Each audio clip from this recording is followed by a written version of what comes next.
Happy New Year's Eve. I'm coming to you from a Christmas tree light. It's 7:30 in the morning. I was up an hour before my alarm again today. I don't know why.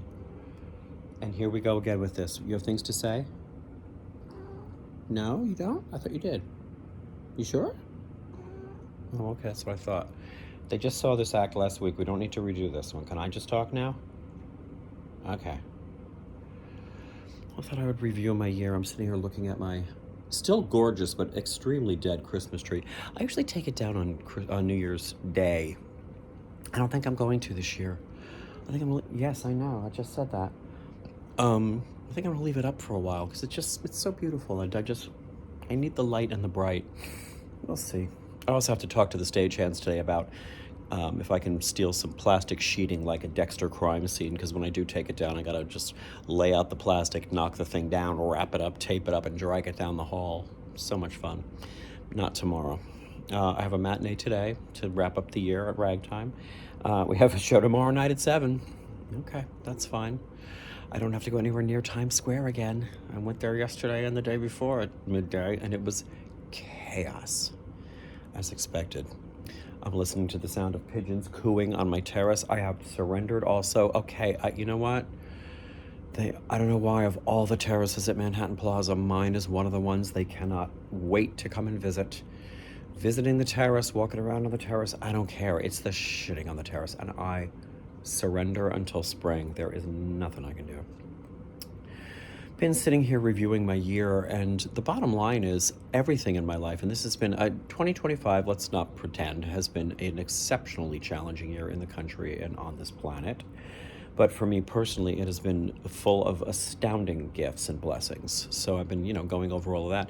And all of these things are definitely happening because I am so... Would you please... Oh, you're going to... Okay, then go get the bird then. Go through the door, go through the window and get it. And stop this. I'm talking about my sobriety. Because I'm 22 years sober. But that still means I'm a work in progress. Now, you all know for me, I go to Alcoholics Anonymous. I do not speak for Alcoholics Anonymous. That is the thing that is saving my life, and I continue to do that and go there and do that. But my meeting meets across Times Square, so it's a juggernaut every day.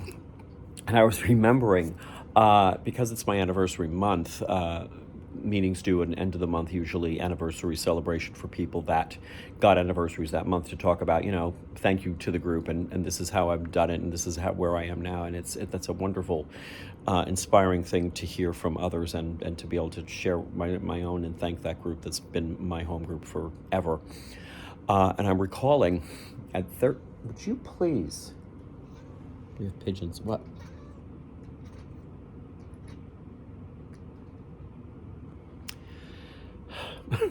At 13 years sober, I remember this distinctly, leaving that meeting with a 13-year coin that they had just given me, so grateful, walking across Times Square, the juggernaut.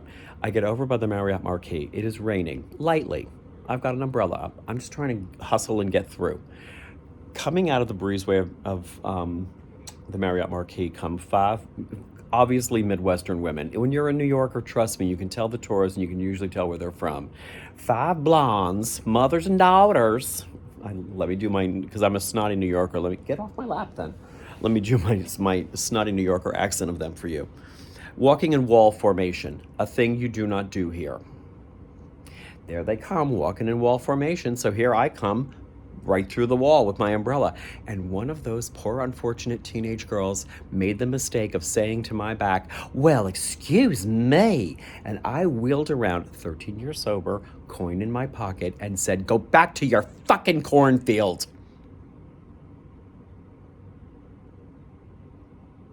And I will tell you now, at 22 years sober, I am just as prone to do something exactly like that again. So every single day is like, please, I'm working on, let's have patience and tolerance, and thank you for coming to visit my city. Can I just please get past you? Maybe one day I will write a book on how to actually visit New York and not piss off the New Yorkers. I don't think they'd read it. Things also like, please stop waving at every taxi. If you don't see the little light on in the middle of with the numbers lit up on top of it, that taxi is occupied if you don't see those lights. So stop waving at all the taxis. You look like a dope. Work in progress.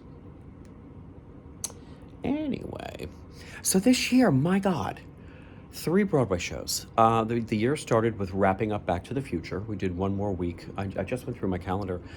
We played through the beginning of January and then did the loadout without any prospects of what would come next because I was going to India in March. And I knew the crew from there was moving on to do Stranger Things, but I will be right in the middle of India when they start tech and previews. Great.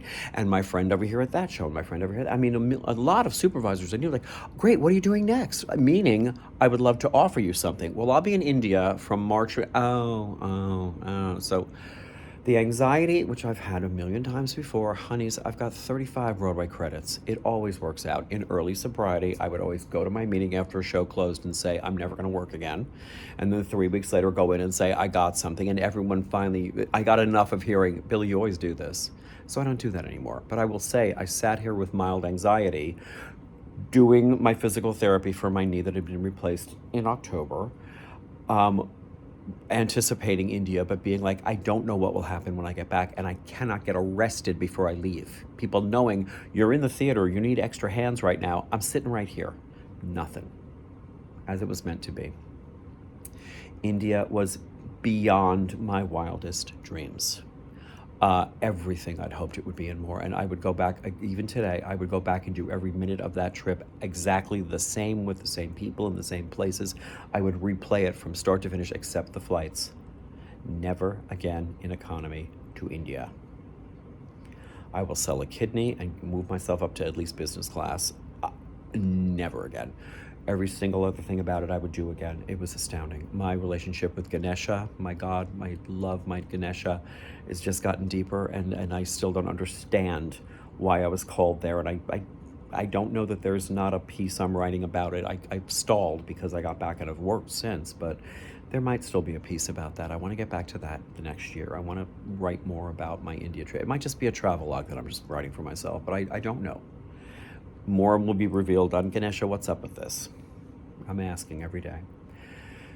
While I was in India, got the text from Brandon Uranowitz, Ragtime, which they had done the previous fall at City Center, and we knew it might move, saying, what are you doing this fall? By which I mean to say, make yourself available this fall. That was while I was in India. You're doing Ragtime with me this fall. Great. While I'm in India, my dear Debbie Sheridan, supervisor of Operation Mincemeat, who had supervised Leopoldstadt that I did with Brandon, the first time Debbie and I worked together, and me and Dupa, she's Polish too, she goes over to Dupa, that means ass. Dupa and I love each other. When are you back? I'm back on this date. Get over your jet lag, get over here, I need you. And I got over my jet lag for a minute, and 4 days later I was in Operation Mincemeat up to my eyeballs, where I happily spent the summer into the fall when Ragtime started. I went back and visited them on Monday night, and again, I brought them Christmas crack that I make, the only thing I make in a kitchen, that toffee I make. Everyone gets Christmas crack, and since they were a big part of my year, I went to visit them. I visited Stranger Things too, my wardrobe friends, but on Monday I went to Operation Mincemeat, and to tell you, this is again sobriety, every single person in that building was thrilled to see me and hugged me and said, we miss you, I miss you, how are you, how's it going up there? And God, that feels good, and that's humility for me. In sobriety, I had to learn humility.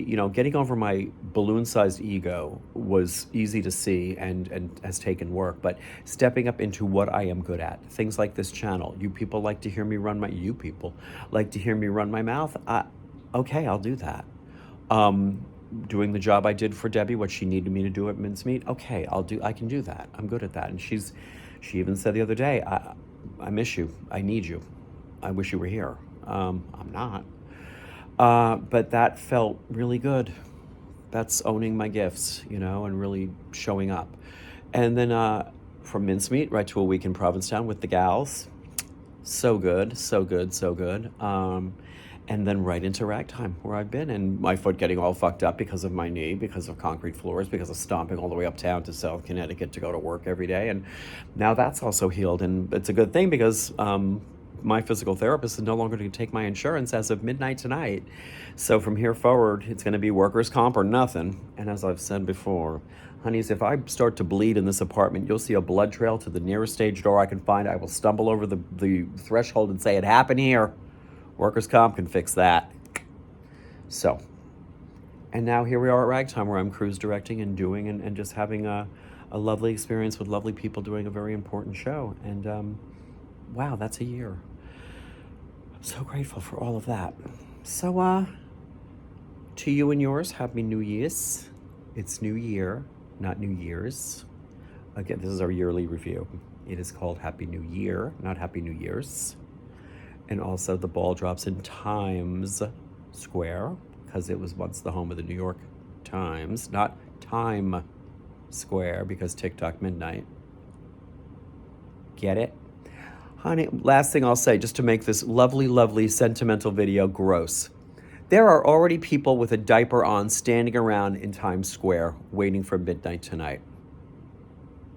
Happy holidays.